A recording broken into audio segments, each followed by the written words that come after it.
We're sitting here in Charlotte, North Carolina, to have a radio debate with Dr. Genie Scott from California. We're going to start in just a few moments. Supposed to go who knows how long. I'm speaking Denver Baptist Church tonight and tomorrow night. We thought we'd just videotape this radio debate and see how this turns out so folks can get a feel of what it's like to have to debate with these folks who believe in evolution. We're at WBT, 11:10 a.m. and it is now 3:10 in the afternoon on the 8th, and we're ready to start. Oh boy, it was a busy weekend for me. I don't know about you, but spent part of it with Catherine Hovind. We'll talk about that later, though. More about that later. We've been talking about this for a couple of days, too, getting everybody ready for this. A couple of months ago, Dr. Hovind joined us on the air when he was in town to speak at the Concord Bible Church, and he is back tonight and tomorrow night to speak at the, it'll come to me, help me out here, at the Denver Baptist Church up on Lake Norman, about 30 miles north of Charlotte on Highway 16, tonight and tomorrow from 7 till 9. Dr. Hovind is a creationist. He became a Christian at the age of 16, and although you have a scientific background, that you were, I believe, a science teacher, is that correct? Yes, sir, high school science teacher. You came to disbelieve what the theories of science were teaching. Well, why don't you tell me what... I came to disbelieve evolution. Evolution has nothing to do with science. I still love science. I'm in favor of science, but it's just evolution that's stirred in with science that I disbelieve. And have since done a lot of your own research in this and have come up with presentations that you take around the country to show the veracity of creationism versus the theory of evolution. Correct? Yes, sir, that's correct. The last time that you were here, you volunteered to come back, and you've also volunteered to debate with an evolutionist.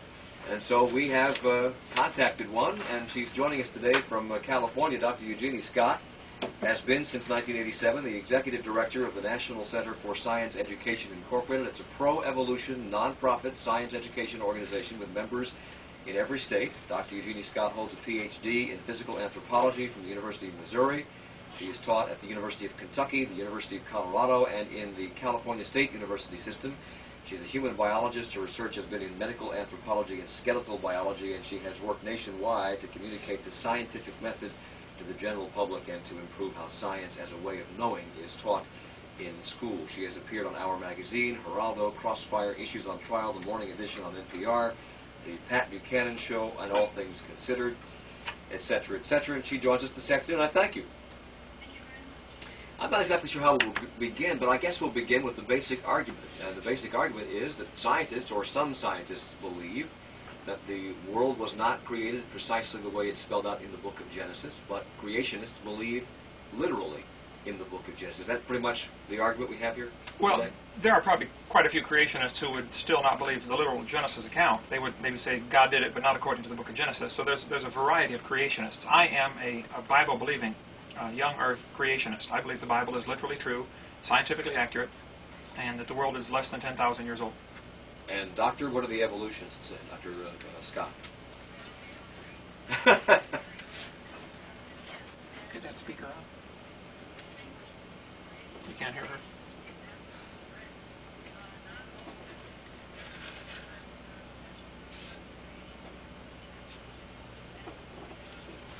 Put that by the microphone. I have to bring it up. I just got back a few weeks ago from a 3-day retreat with a bunch of United Church of Christ ministers, and I assure you every single one of those ladies and gentlemen were creationists, but every single one of those ladies Anywhere around here. also accepted evolution as the way God chose to bring about the world.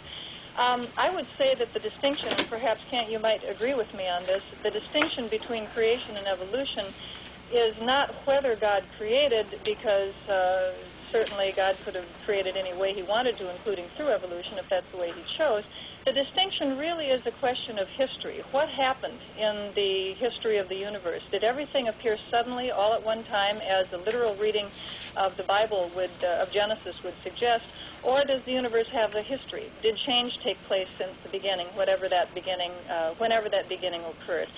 I think it is clear that the vast majority of the scientific community agree that change has taken place since the beginning, that what we see today in the world is not the same as what has been in the past. Well, I would have to say that we need to define our terms here. Evolution the word simply means unrolling or outrolling or rolling out. So, you know, there's a lot of varieties of it, but change through time. And I agree, there's been changes through time, but there is cosmic evolution, which is the bigger scheme of things, the Big Bang Theory, you know, the universe starting from nothing. Right. And then there is biological evolution, which is changes once life gets here. Then there are changes. And what I object to, I guess, is the general theory of evolution, that the entire universe made itself out of nothing for no apparent reason, and that no creator is necessary. I would say that a real strict definition would make evolution atheistic. Well, You don't need Ken, that. I don't see how you can say that, because evolution is a science, and a science cannot be atheistic or pro-religious. A science has to be neutral toward religion. And what I hear you, I don't mean to interrupt, but Dr. Scott, what I heard you saying in your opening comments was the fact that, at least what I gathered, was the two are not necessarily mutually exclusive, that... But the thing about science is a particular way of knowing. Revelation is another way of knowing. There's a variety of ways of knowing. Science is a particular way of knowing that is restricted. In science, we're trying to understand a restricted phenomenon, which is the natural world. And we have restrictions on how we go about understanding that phenomenon. Well, now, let me ask you this, because it's called the theory of evolution. Correct. So if it is, in fact, a fact, why is it referred to as the theory of evolution? It's both. What do you think, when you hear the word gravity, what do you think of? Newton. I guess the theory of gravity, right? Correct. Gravity is a theory. Evolution is a theory. Theory in science is a term of art. It means a special thing within science that it doesn't mean on the street, so to speak. If you talk about, well, I have a theory that the Giants are going to win the World Series this year, that's sort of a casual use of the term theory that's not the same as the way a scientist uses it. The word theory in science means explanation. And gravity is an explanation for why things fall to the earth when you drop them. Evolution is an explanation for a wide variety of information, things from the fossil record, from biogeography, from biochemistry, from geology, from lots and lots of different areas. And to say that evolution is a theory merely means that it is a well-founded explanation, the best explanation we've got so far and the one that is accepted thus far. Now, both of you have scientific backgrounds, so it would seem to me that science is open to question and open to revelation. So therefore, if 10 years from now you discovered something in your scientific research, either of you, that would dispute the theory of revolution, or evolution rather, or would dispute your theory of creationism, would either of you be open to change? Absolutely. Yes, I would. That's an excellent question, and I would actually like to ask Kent, what kind of data would refute young Earth special creation? I've never been able, when I've asked this of other young Earth special creationists, I've never been able to get an answer that is actually testable.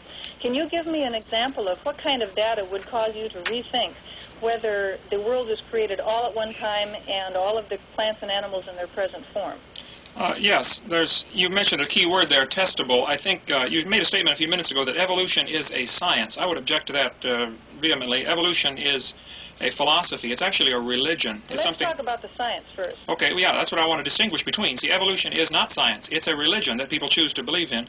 But Kent, what kind of data would cause you to give up your conclusion that the literal view of the Bible, that all the plants and animals were created in their present form a short period of time ago, within thousands of years? Right. What kind of data would cause you to give that idea up? Yeah, I will get to that in a second, but we got a couple things hanging that I think are very preliminary to this.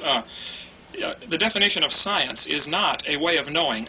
You'll notice in the last 20 years there's been a real tendency in the textbooks to change the definition of science to what she said earlier. Science is a way of knowing. If you look it up in a dictionary, science is the accumulated body of knowledge that we have. It's things that we know. The scientific method involves things that are observable, testable, and demonstratable. Evolution is none of those. Nobody observes it happening. We don't observe any major changes. We don't see a horse, coming from a butterfly. We don't see. Not. We don't see. Certainly, evolutionists would never predict that. Sure. Well, they predict it did happen over a long period of time. Hardly. I don't think anybody's predicted that horses came from butterflies. I think somebody's misled you about what evolution is, if that's the case. Do you believe? Wait a minute. Wait. Do you believe? Introduced us to. Okay. Do you believe fish gradually changed to amphibians? Amphibians changed to reptiles. Reptiles changed to mammals.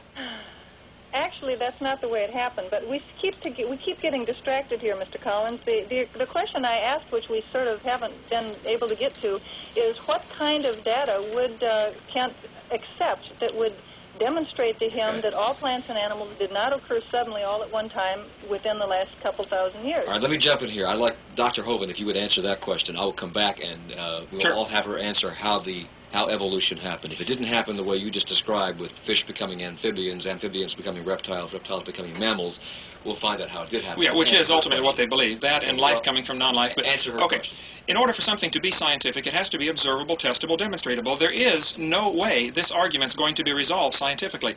You can't offer data that proves the Earth is billions of years old because you were not there, I was not there, nobody you know was there. It is outside the realm of science. This idea of proving the Earth is young or old is simply impossible scientifically. It's not testable, it's not demonstratable. The problem is there are two different ways to look at things, and some people, they interpret the facts in light of their philosophy.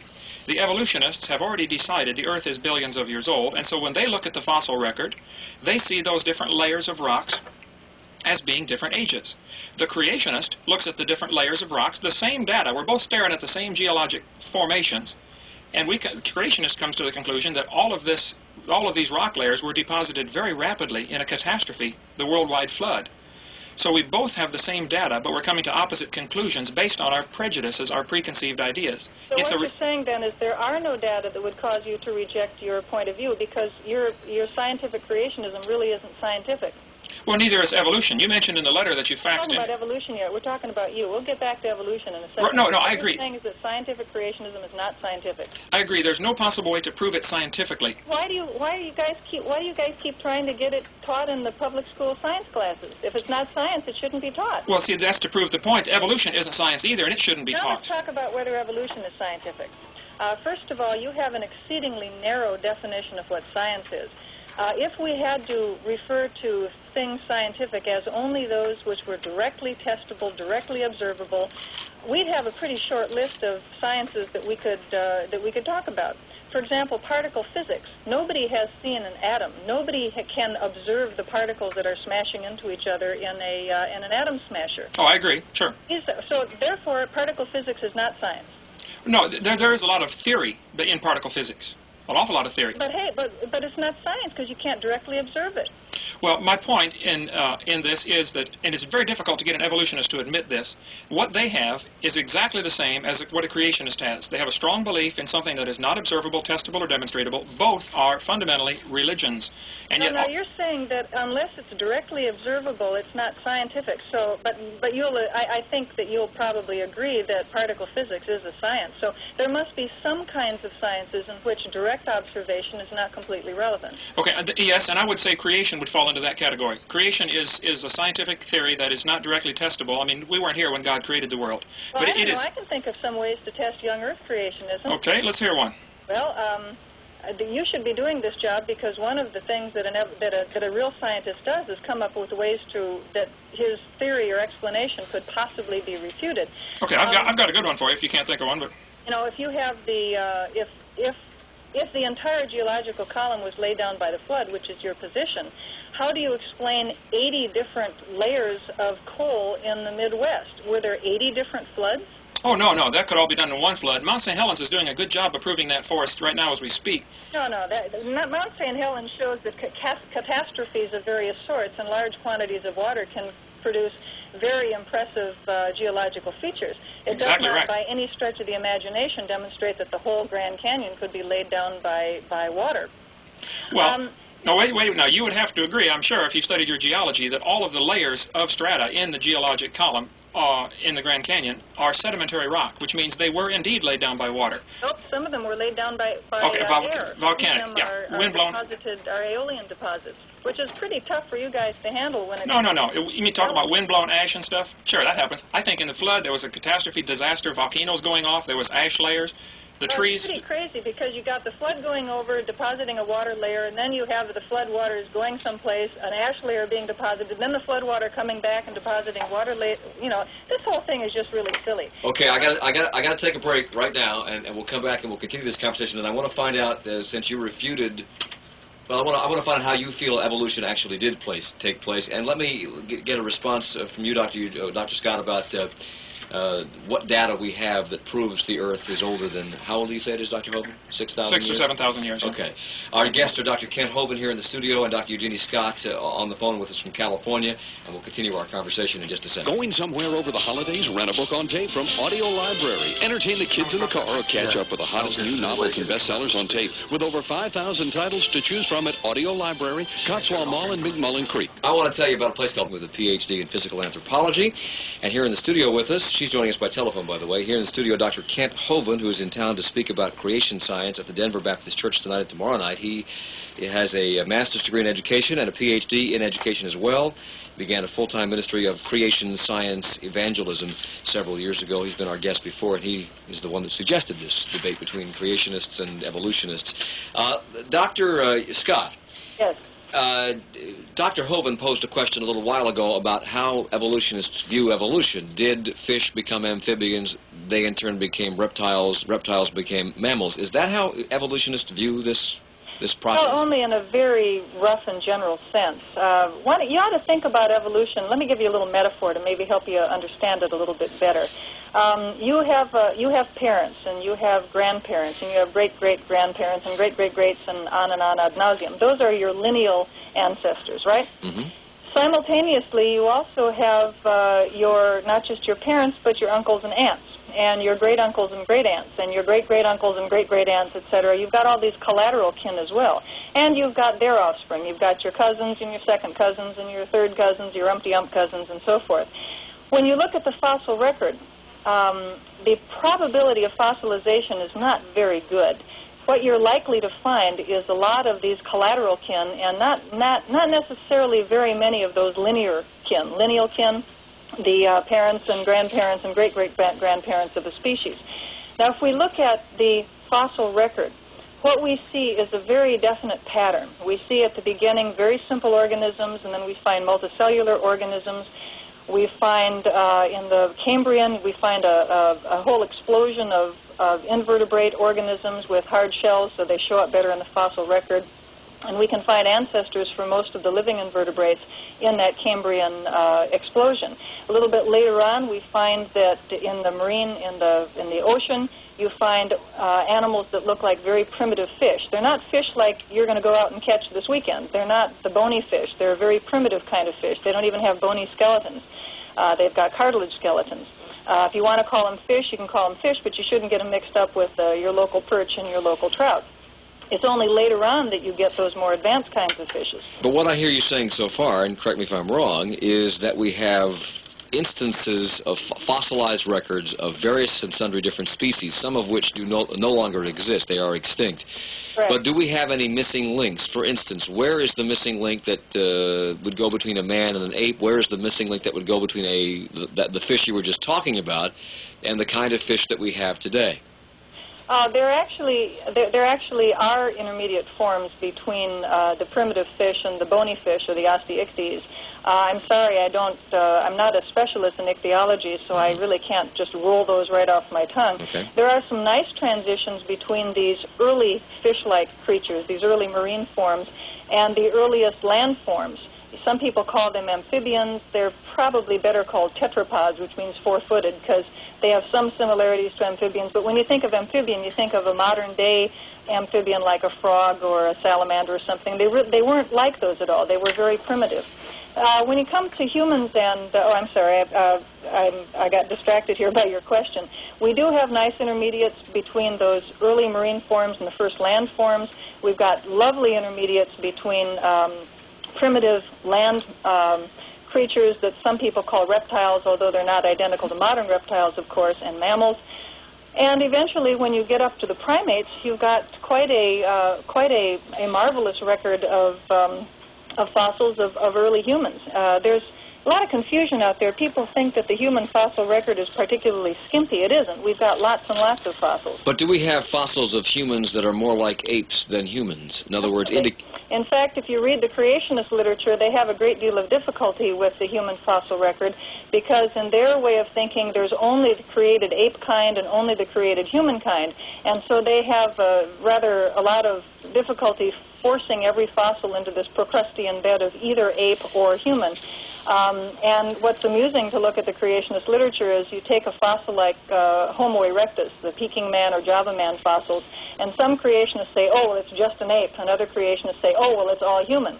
I mean, it's obvious that this is an intermediate form, and it's difficult to classify. Okay, Dr. But earlier than the Homo erectus fossils, and it gets even more difficult to classify these forms. They look more and more ape-like. I want to ask you a question in a second about the age of the Earth and why you feel that you have scientific proof that it is as old as the evolutionists say it is, but Dr. Hovind has been taking notes furiously over here, so let him have a crack at some of the things that you've said so far. Well, yeah, we've uncovered a can of worms here.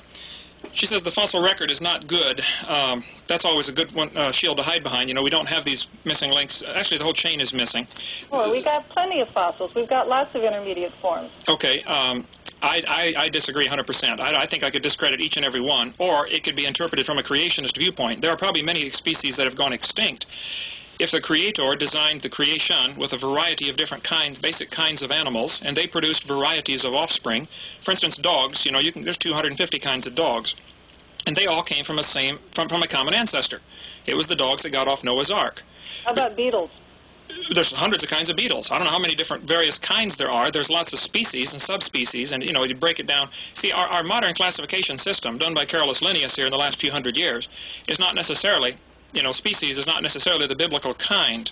That's a very difficult issue for you folks because it's difficult for you folks. Creationist defines kind as species, as family, even as order, and one even defined it as a phylum. So if you've got a concept that is that wishy-washy, it's pretty difficult to say that it's a very good scientific way of classifying nature. But do we have anything that's currently living that we can point to and say, yes, that used to be so-and-so, but it has evolved into something else? We do have things that we can point to and say, yes, they have adapted to their environment, but can we say that one kind of marsupial became another kind of marsupial? Well, how about lions and tigers? How about if we look at speciation in action, so to speak? Okay. If you take lions and tigers, basically they occupy the same kind of ecological niche, one in Africa, one in Asia. It's a large felid. It's hunting large ungulate animals, generally by stalking rather than by running them down. And it basically kills animals because of its very, very great strength. Tigers and lions can interbreed in a zoo. There have been a few cases where, accidentally, tigers and lions have gotten together in the biblical sense and have produced ligers or tigons, whatever you want to call them, but it's a hybrid between a tiger and a lion. It doesn't normally occur in nature, of course. But what that shows is that these two species, which are really quite different morphologically, actually are genetically similar enough to exchange genes and still be considered close to being the same species. Now, I suppose a creationist would explain that, well, God actually created the lion kind or maybe the tiger kind, and they've diverged since the flood. I think the evolutionist argument is much more satisfactory. The evolutionist would say that you've got, back in the Miocene period, you've got large cats that expanded over the Africa and Asia and even Eurasian continent. They were separated off during the Pliocene, when the climate got considerably drier and the Arabian desert area sort of cut off this faunal transfer from one continent to another, and you end up with lions in Africa and tigers in Asia, which are in the process of diversifying into two separate species. Let me ask you a question, Doctor. Oh, but they're still the same kind of animal. They're still a cat. I mean, change the butterfly to a lion. Now, that would be evolution.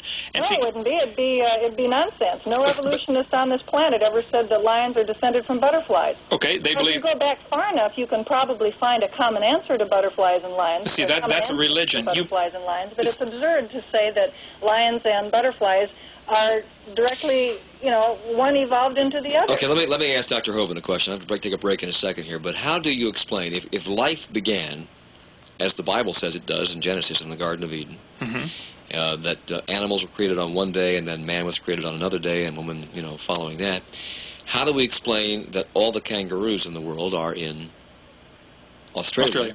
That all the tigers and lions, except those who've been moved artificially here, and elephants are in Africa, that horses were not native to America, that they were brought here from Europe? Why wouldn't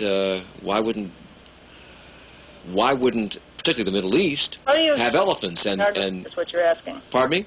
The question you're asking, Mike, is how do you explain biogeography? How do you explain the distribution of plants and animals?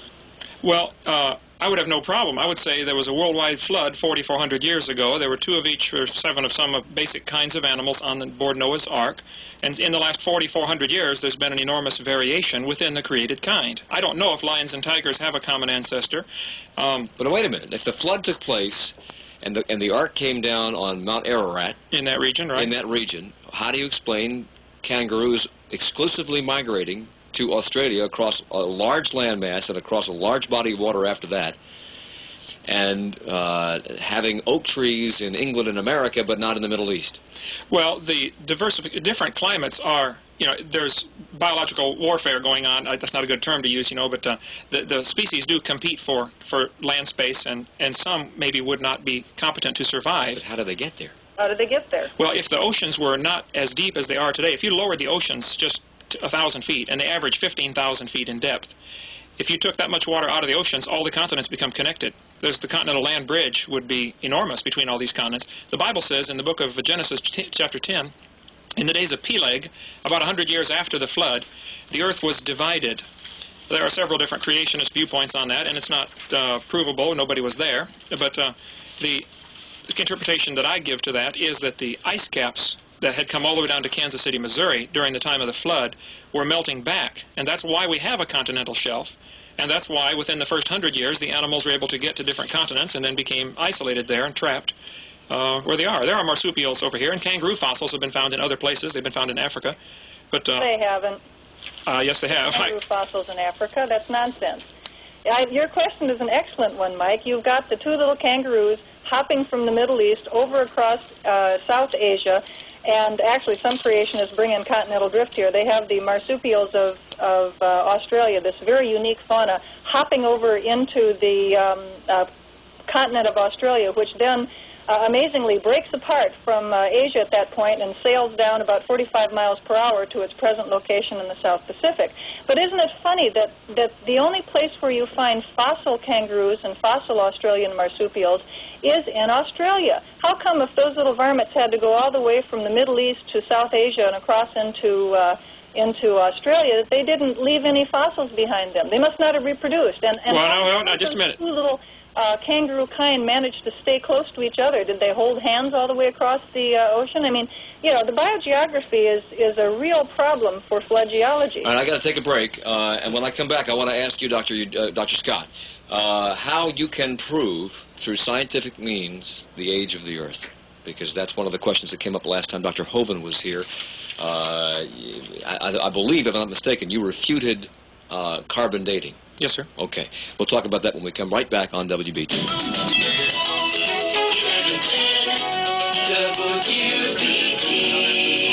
This is the VA and FHA refinancing program that you've heard so much about. No credit report, no job or income verification, and no points on loans over $70,000. You don't need the headphones. We're off the air. Mortgage Group of America, can I help you? Mortgage Group of America is meeting the growing demand for innovative mortgage refinancing. And right now, interest rates remain at a 20-year low. But how long it will last, no one knows. By calling right now, you'll start saving money every month on your VA or FHA mortgage payment. There's no credit report, no job or income verification, and no points on loans over $70,000. Just joins us from California. She is a pro-evolution evolutionist, I guess is the best way to say that. I want to get into the topic of, because both of you want to get into this, the topic of creationism and evolution versus religion, or evolution as a religion. But first, both today and last time Dr. Hovind was here, he disputed the scientific evidence, quote unquote, of the age of the Earth as put forward by scientists who have used carbon dating. How do we know, Dr. Scott, that the Earth is older than Dr. Hovind says it is, 6,000 years old? Well, we know immediately from looking at tree ring dates. You understand about how every year a tree puts on an annular ring. Right. And you can match up trees from an area and literally count back 1, 2, 3, 4, 5, 6, 7 years from when that tree was cut down to when it was started, and so forth and so on. And tree ring dates already go back to in excess of 12,000 years. So right there, in a very, very simple, non-chemical, not difficult at all procedure, the world is obviously more than 6,000 years old. You can do the same thing with cores from the ocean, sea cores, and cores from glaciers. Glaciers also put on sort of an annular ring in a sense. They put on identifiable layers with every year. I mean, there's all kinds of ways that don't really take don't take a big laboratory to understand to immediately show that the world is more than 6,000 years. But of course, evolutionists claim that the world is billions of years old. And you don't have to depend upon radiocarbon dates. That's only one kind of radioactive isotope. Dr. Hovind was over here shaking his head during the tree ring explanation. So. Sure, yes. Overlapping... Still there, Doctor? Yes, I'm there. Okay, just checking. Yeah, the overlapping tree rings is an interesting one. There's been a lot of different studies on that. Dendrochronology is interesting. The idea is that you can match up the burn marks if a tree had a fire for forest. No. You don't match up the burn marks. You match up the actual width of the rings. Okay. And you have to use the same species. Sure, and I'm sure you're familiar with the fact that some trees produce more than one ring a year and some produce no rings a year. It's not an exact science like you try to make it out to be. Well, it is, because if you use bristlecone pine, they only put one ring per year, and bristlecone pine are like redwoods. They live for very, very long periods of time. Oh, I agree. And the oldest living bristlecone pine is 4,300 years old, which would put it after the flood. The Bible teaches the flood was 4,400 years ago. The flood took place. Well, hold it. Now, why is the oldest living tree 4,300 years old? Oldest living bristlecone pine. I think that's pretty impressive that there's anything that old. I mean, you're expecting to have one that's 6,000 years old? Come on. Well, why not? I mean, you're the one that believes it's that old. I mean, I'm saying there isn't any physical proof that anything was here before. And I think before the flood, some trees were obviously growing around the world. And the evolutionist idea that they try to get across the point that the creationists believe that all life started in the Garden of Eden. That's not at all what the Bible teaches. Animals and plants were created all over the world. It was only man that started in the Garden of Eden. The world was full of critters. She mentioned the ice cores. That's interesting. They just dug up some World War II airplanes that had crash landed there in Greenland in 1944, I believe. They were 250 feet deep in the ice with thousands of layers, laminate layers. It would look like they'd been down there for 50,000 years because of all these different layers. All you got to have is one volcano 1,000 miles away or 10,000 miles away, and you get an ash cloud drift over. It deposits many layers. Ice cores is a very inexact science. You cannot prove the world is billions of years old from that. Those planes are 250 feet deep in less than 50 years. I don't know anything about those planes, but I do know that when it comes to tree rings, you don't have to have one tree that's 14,000 years old in order to trace back the annular rings. You compare different trees. If you find an archaeological site, say in the Southwest, that where the Indians had used bristlecone pine for beams or for some other purpose, you can take a core from that and you can match it up to that tree that is 4,000 years old and see where those rings match up. And they will. They'll be wide or narrow, depending, and it's... Well, hold on. I'm sure you're familiar, if you've had biology and stuff, that trees, the width of their ring is determined by a number of things. And the California fires here this last week showed us that sometimes the fire rips up one valley and leaves another valley alone. Maybe the burn marks or maybe even the width of the rings. If a tree was growing with other trees around it, as it matures, the other trees fall down, it gets more sunlight. Now, it gets a wider ring, where another tree 50 feet away does not get a wider ring. The rings do not always match up exactly, and it is not an exact science like they try to make it out to believe. Okay, I got a break. One more time. When we come back, to me, as the interloper here or the intermediary here, it seems to make a little difference whether you're right, Dr. Hovind, or whether Dr. Scott is right. Because to me, evolution is not mutually exclusive to a belief in a creator. Right. And nor is your point of view, Dr. Hovind. So I want to find out why you both feel the way you feel, and why you feel, Dr. Hovind, that the evolutionists are really a religious group. That's all it is. It's a religion. To me, I don't understand that, so we'll get the answer to that. And when we come back in just a second. With what you need to get cooking this holiday season indoors and out, Butterfields, etc. in South Park, and the brand brought up the topic of religion here, and there is some question about whether evolution should be taught in the schools, and about whether creationism should, why it's not allowed to be taught in the schools. And you, Dr. Hovind, feel that the evolutionists approach this like a religion. Why? To me, religion automatically says there must be a God at the top of the pedestal, and creationists deny that evolutionists believe that God is responsible for it. Well, no, the evolutionists definitely have a couple of gods. They have the god of chance. They have the god of time. They believe the world's billions of years old. It's a religious belief in the sense that it's not observable or testable. They cannot show how the matter got here. The world is made of matter. Space is full of matter. Where did it come from? How did it get here? It had to be created. So it is a religion. Now, they believe no deity was responsible. The universe just kind of made itself a cosmic quirk of some kind. And then they have to somehow get life from non-life. Well, that's a religious belief. That's not observable or testable or demonstratable. That's something they believe happened in the distant past. And it's just a religion. Is that the way you, Dr. Scott? You know, it's funny, hearing a creationist define what evolution is sort of like having Madeleine Murray O'Hair to Catholicism. You might learn something, but it's elusive. First of all, being first or the beginning of evolution. At the beginning of what evolution is, what creationism is, and we distinguish. Start with the Big Bang. Fine. I don't care how the Big Bang got here. Maybe it was supernatural, maybe it was natural. However the Big Bang got here, matter was produced. And at that point, we had the evolution of stars, we had the evolution of galaxies, we had the evolution of planets like our own. Start someplace else. Start with the first replicating molecule. Maybe it occurred naturally, maybe it occurred supernaturally. We don't know right now. Science has to investigate it from a natural standpoint, because that's the limitation of science. Science, as I mentioned before, is a limited endeavor. We have to explain the natural world using natural processes. There's nothing any more atheistic about science than there is atheistic about long division. You can do long division without invoking the supernatural. You've got to do science without invoking the supernatural. Well, I agree. Let's take that first replicating molecule. Sure. Okay, however it got here, what happened? Did all the plants and animals occur suddenly at one time? That's Kent's position.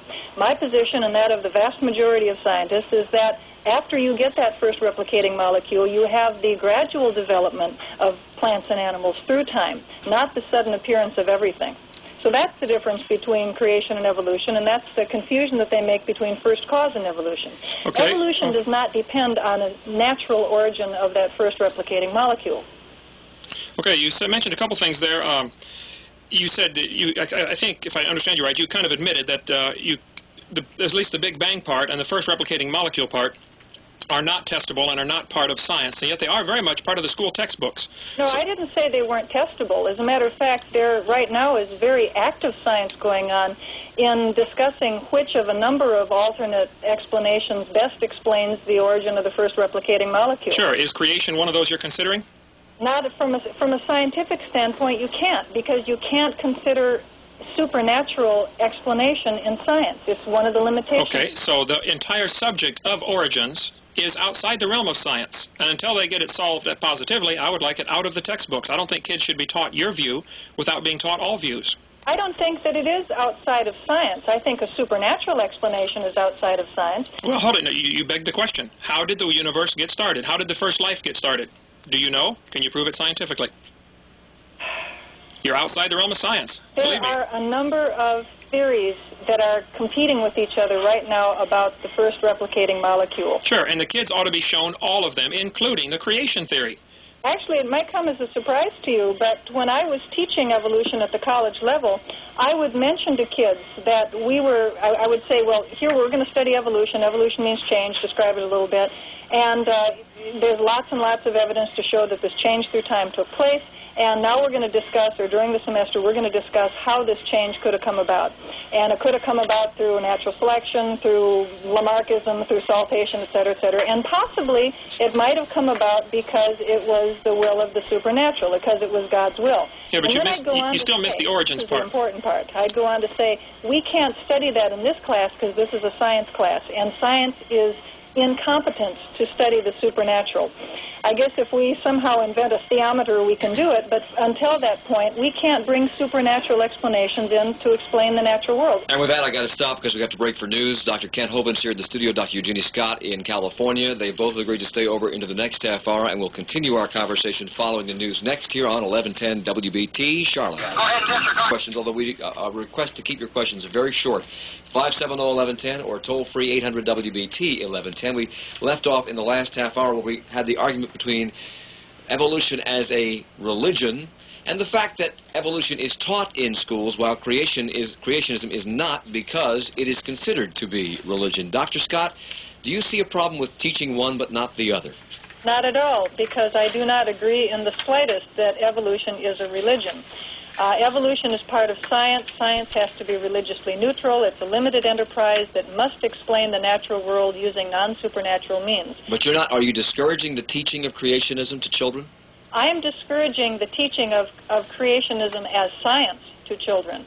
I think that children should learn biblical literalist creationism. They should learn non-literalist creationism. They should learn the creation stories of the Munduruku and the Hopi and the Australian Aborigines. I think comparative religion is a wonderful idea, and I think children need to know that. Dr. Hovind, since Dr. Scott believes that children should be taught all of those things, do you believe children should be taught all of those things? Oh, I collect the public school textbooks. I assure you they are not taught biblical creationism in the public school textbooks, at least at the grade school, junior high, and high school level. It is not offered. I have the books from every major publisher. But you believe they should be taught? Sure, that's only fair. You believe they should be taught the other creationist theories of other religions? Oh, yeah, I think on a level playing field, if kids were allowed to view all the various options, if somebody says, hey, we think the world's not standing on the back of a giant turtle, they would see that silly.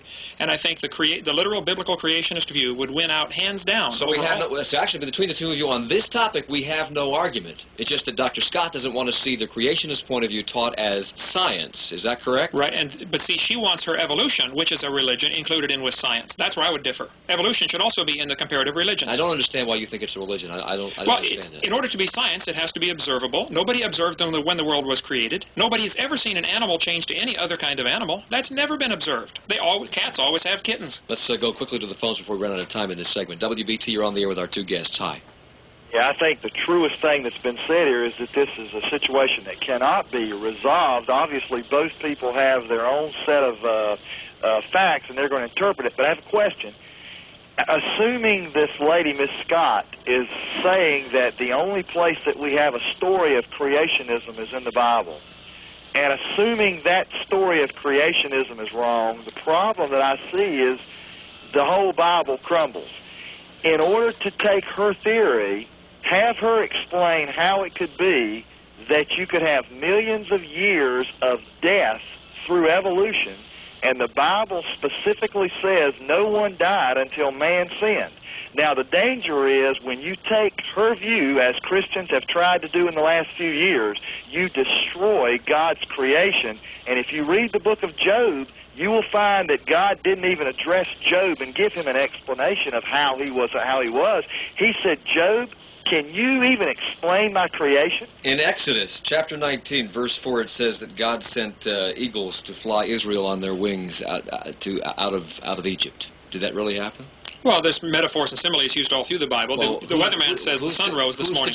Who's to pick and choose what are metaphors and what are literal? Well, in the Hebrew rendering, it's obvious. I mean, any child can pick it out, you know. But the weatherman this morning said the sun rose at 6:15. Did the sun rise or did the earth turn? Someone answer my question. How could we have evolution? See, I much resent someone saying it doesn't matter whether the earth evolved or was created, and I think God finds that to be an abomination. All right, stop. Whoa! Well, I told you to keep it short. Now, I agree. It matters a lot. You're gone. You can listen to the answer on the radio. It matters a lot. I agree. Dr. Scott, do you have a problem with that? I'm not really sure what his question was, to tell you the truth. His question was, how can we believe in evolution with thousands and thousands and millions of years of death if the Bible says that no one died until man sinned? And man didn't sin until Adam and Eve ate the apple off the tree, which I don't know how many days that was in the Garden of Eden, but it wasn't very long. Well, it's a non-question because he's saying, first, assume the Bible is literally true, which, of course, the majority of Christian denominations do not assume. And then, if you assume the Bible is literally true, how can you say you're right? And, of course, in science, you're not assuming the Bible is literally true. I mean, maybe a way of turning this question around would be to ask him. I mentioned before that there were 80 separate layers of coal seams in the Midwest. If you take a look at the amount of coal reserves that there are in the world, the entire biomass of the world today couldn't possibly be converted to that much fossil fuel. There had to have been an enormous amount of time involved in the laying down of those coal seams. Or a different set of conditions. That much organic material at one time. Obviously there was death. I think your caller might need to talk to a minister more than to a scientist. Okay, we've got to take a break. We'll come right back with more of your phone calls. Dr. Kent Hovind, Dr. Genie Scott here on WBT. Own Carolina Panthers helmet #1 and help United Way of Central Carolinas. Solutionist, and you're next on WBT. Keep it short. Hi. I have a question related for the creationist. Given the fact, or given the fact that the Bible says that the stars, the sun, and the moon were created during the 7 days of creation, and the fact that that stars are measurably millions of light years away, and the light that we see now was in fact being produced millions of years ago, I don't see how that can be reconciled with the 10,000 year or good question. In the creation. All right, good question. Sure, good question. You're laboring under a delusion here. You say the stars are measurably millions of light years away. That simply is not true. The furthest they can measure using parallax trigonometry is about 60 to 100 light years. So we do not know how far away those stars are. It could be the whole universe is rotating like everything else is, and the red shift is caused by the stars moving instead of by their great distances. Nobody knows what causes the red shift, and we do not know how far away the stars are beyond 100 light years. Some say 200. Okay, I'll give them 200.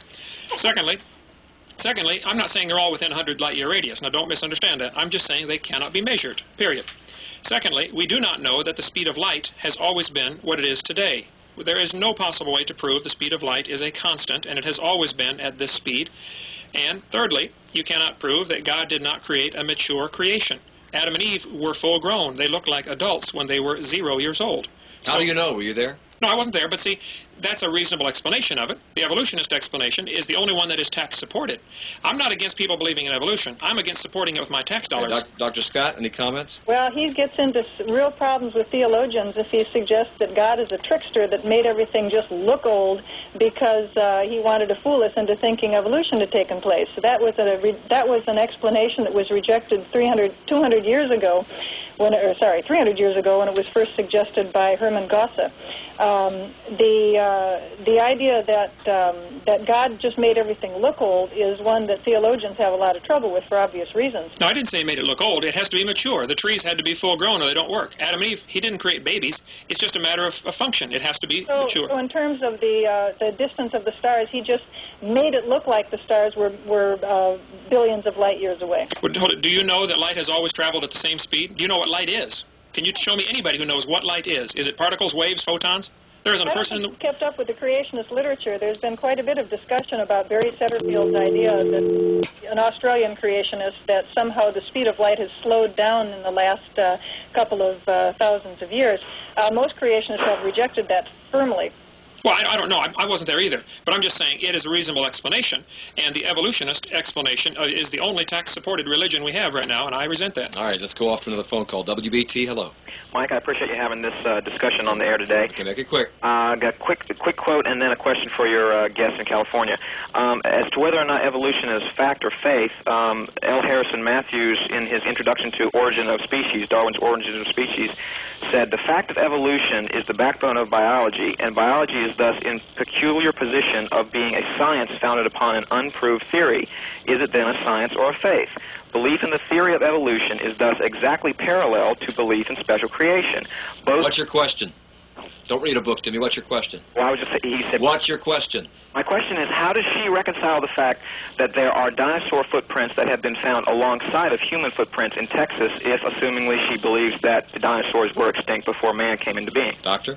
If your readers want to know about the Paluxy River footprints, they can call me on our 800 number, if you don't mind me giving it, Mike. We have carefully analyzed the Paluxy River so-called man tracks and dinosaur tracks together. There's nothing to it. They are erosional features. They're scour marks. In some cases, they're eroded dinosaur prints. I'm sorry to say there is no evidence of dinosaur and human footprints together in Texas or any place else. Okay, I was there 2 weeks ago, Mike, in Glen Rose, Texas. This is a casting. I'm holding it in my hand. You're welcome to examine it. This is a casting from there, certified by Clifford Burdick, a geologist who found it in the strata. There are 600 of those footprints. I have walked in them myself. I have analyzed them carefully also, and I would disagree 100%. Dr. Scott, this footprint is as long as my forearm. 16 inches long, size 24. And it's probably just as deep as the dinosaur footprints were, too. They tried to say that's a dinosaur footprint. I have no idea. You know, the wonders of radio, I can't exactly see what you're holding up. Well, what I'm holding is a casting of a footprint that is the length of my forearm. Size 24. And it is a footprint. I mean, it is a large, unless it was artificially made, it is a large footprint. Well, a lot of them were artificially made. Okay, That hold was it just a minute now. Industry back in the Depression. People would cut out dinosaur footprints and sell them to tourists, and they human footprints they sold even better. Okay. And Burdick will admit that an awful lot of those prints are human are carvings, are fake. An awful lot. Wait a minute. 5 or 6 were carved, and you're right about that. But 600 have been excavated. Right, let me try to go to one more phone call before we go any further here, because we're running out of time fast. Hi, WBT. You there? Guess not. Hi, WBT. You there? Yes, Mike, I am. Okay. I have a question for Dr. Scott, and I'm not a scientist by any means, but in regards to the law of thermodynamics, how can you explain the first law where it states that matter and energy works from a organized state to a disorganized state in light of evolution, which seems the opposite, from a disorganized state to a very organized and complex state? And I'll hang up and listen to the answer. Okay, thanks for your call. Doctor? Here again, sir, I'm afraid you've been misled by somebody. They've only given you part of the story about the second law of thermodynamics.